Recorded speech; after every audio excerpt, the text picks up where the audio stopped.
কেউ আত্মহত্যা করলে ইসলামে নিয়মটা কী ধরনের?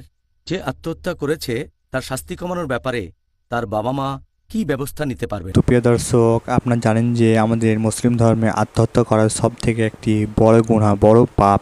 যারা আত্মহত্যা করে তাদেরকে কখনো জান্নাতে যাবেন না, এটা বলে দিয়েছেন। ৭০ গুনার মধ্যে ২৯ নম্বরে আছেন আত্মহত্যা, সবথেকে বড় একটি গুনাহ। যারা আত্মহত্যা করে মরেছেন, তারা কি কখনো জান্নাতে যেতে পারবে? কি তারা কখনো কি তাদের মাফ করবেন না আল্লাহ সুবহানাহু ওয়া তাআলা? তো এই নিয়ে মাশাআল্লাহ খুবই সুন্দর জবাব দিয়েছেন সরিফের ডাক্তার জাকির নায়েক।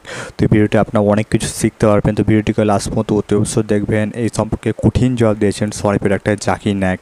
তো প্রিয় দর্শক, ভিডিওটি শুরু করার আগে আপনাদের ডাক্তার জাকির নায়েককে ভালোবাসা কিন্তু অতি অবশ্যই আমাদের আল্লাহ চ্যানেলটিকে সাবস্ক্রাইব করে এই ভিডিওটিকে লাইক করে দেবেন। তো চলুন আমরা শুনি কি বললেন। যারা আত্মহত্যা করে মরে, যুবক ভাইরা, তারা ডিপ্রেশনে এসে তারা কি কখনো জান্নাতে যেতে পারবেন না? তাদের শাস্তি কি হবে? তো এই নিয়ে মাশাআল্লাহ খুবই সুন্দর জবাব দিচ্ছেন। তো চলুন আমরা শুনি কি বললেন সরিফের ডাক্তার জাকির নায়েক এই সম্পর্কে। কেউ আত্মহত্যা করলে ইসলামে নিয়মটা কী ধরনের? আর এছাড়াও যে আত্মহত্যা করেছে তার শাস্তি কমানোর ব্যাপারে তার বাবা মা কী ব্যবস্থা নিতে পারবেন? আত্মহত্যা করার ব্যাপারটা নিয়ে যদি বলতে হয়, এ ব্যাপারে আগেও বলেছি যে এটা হচ্ছে অন্যতম একটা গুরুতর পাপ। এই মত দিয়েছেন ইমাম আজ-জাহাবি তার বই আল কাবায়েরে। তিনি আত্মহত্যাকে রেখেছেন ২৯ নম্বরে ৭০টা বড় পাপের মধ্যে। আর আল্লাহ পবিত্র কোরআনে বলেছেন সূরা বাকারা অধ্যায় নম্বর ২ আয়াত নম্বর ১৯৫, তোমরা তোমাদের নিজের হাতে নিজেদেরকে ধ্বংস করো না। খুব পরিষ্কারভাবে বলছে যে আত্মহত্যা করা ইসলামে নিষিদ্ধ। এছাড়া অনেক সহিহ হাদিসে সম্পর্কে বলা হয়েছে। এটা আছে সহিহ বুখারীতে খণ্ড নম্বর ৭ হাদিস নম্বর ৫৭৭৭, যেখানে আমাদের নবী মুহাম্মদ সাল্লাল্লাহু আলাইহি ওয়াসাল্লাম বলেছেন যে কেউ যদি পাহাড়ের উপর থেকে লাফ দেয় আর নিচে পড়ে মারা যায়, সে চিরকাল দোজখের আগুনে এভাবে পতিত হতে থাকবে। আর কেউ যদি বিষ পান করে মারা যায়, সে দোজখের ভেতরে একটা বিষের বোতল নিয়ে বারবার পান করবে আর বারবার মারা যেতে থাকবে। কেউ যদি নিজেকে ছুরি মারে, তাহলে সে দোজখের ভেতরেও নিজেকে ছুরি মারবে চিরকাল। আর আবারও আল্লাহ রাসূল একই কথা বলেছেন, আছে সহিহ বুখারীতে খণ্ড নম্বর ৮ হাদিস নম্বর ৬০৪৭। আমাদের প্রিয় নবী মুহাম্মদ সাল্লাল্লাহু আলাইহি ওয়াসাল্লাম বলেছেন যে যদি কোনো লোক আত্মহত্যা করে, সে নিজেকে মেরে ফেলে, দোজখের আগুনে সে একই কাজ করবে বারবার। দোজখে সে একই কাজ করতে থাকবে। সে যেভাবে আত্মহত্যা করেছে সেই কাজটাই দোজখে বারবার করতে থাকবে। আমাদের প্রিয় নবী মুহাম্মদ সাল্লাল্লাহু আলাইহি ওয়াসাল্লাম বলেছেন, এটা আছে সহিহ বুখারীতে খণ্ড নম্বর ৪ হাদিস নম্বর ৩৪৬৩, যে এক লোকের হাতে একটু ক্ষত ছিল।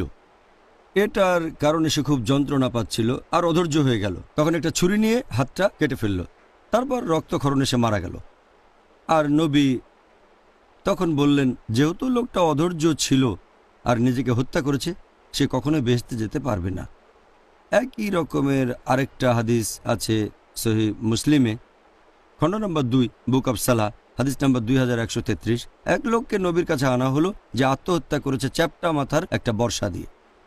লোকটা আত্মহত্যা করেছে, নবীর কাছে আনা হলো, আর নবী তার জানাজার নামাজ পড়লেন না। এখান থেকে জানতে পারছি আত্মহত্যা গুরুতর পাপ। তবে তার মানে এই না, এই হাদিসটা আর একটু পড়লে জানবেন সাহাবীগণ তার জানাজার নামাজ পড়েছিলেন। ব্যাপারটা এমন না যে কেউ আত্মহত্যা করলে সেটা শিরকের সমান পাপ হবে। আত্মহত্যা সবচেয়ে বড় গুনাহ না, বড় গুনাহ, গুরুতর গুনাহ। তবে এই গুনাহ এটা কুফরির সমান না।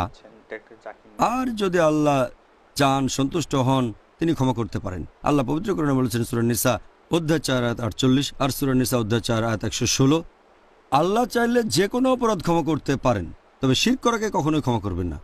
তাই এই ধরনের ক্ষেত্রে যদি কেউ আত্মহত্যা করে সেটা গুরুতর পাপ।